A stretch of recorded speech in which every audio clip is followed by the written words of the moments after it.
more or less, sobra 58 na pamilya ang nagkisuhan sa atong funerary service. So mga ibay kayo, ibay sa Mayor Grandos, kung karito mga kagawad, mga kusyari sa Luzon, Ignako, kung kinabangailang ang Visayas sama sa ihibo sa Visayas sa Organizing sa mga imaman ang sa populasyon. Kung yung makita, wala to ang proyekto nato sa atong Luzon sa Cagayan. Almost 80% na ang hindi sa pag-iisip na po ikuna. Nag-iga to 1.3 billion pesos ang pondo ihatag ni Congressman Johanny Canaco.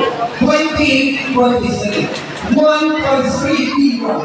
Para tumiga, apin na ang concrete, apin na ang pag-re-equip niya sa militar, apin na ang pag-ulang na testing na banks natin. Puro 11, puro 22, may kamay pa ang himod karoon niya sa puro 18. 2024, na budget ni Congressman Johanny. Carmen only, 2,300,000,000 pesos. Kalapalala si Congressman Johanny. Wala kami, kampante namin, kung dili lang may makuha sa Luhales, sa Tomas, ang experience na ito, kanina tuwing na wala ka tayo mas ito nakuha kabigan.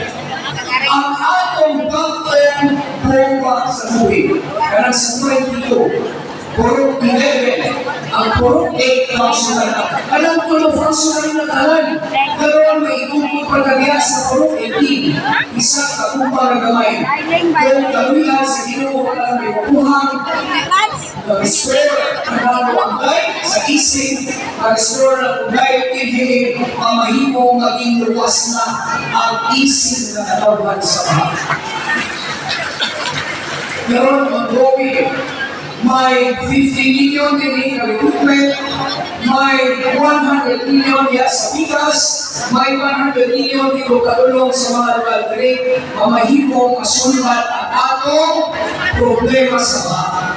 Luwas sa 2.3 billion ni Congressman Johanny ang ibutan.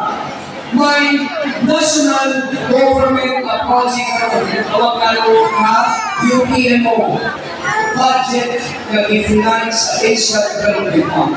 Kung di kumakamay, kumakasais na 7 billion pesos. 70% sa maong pundo, i-consensus na government. 70% of that 6 to 7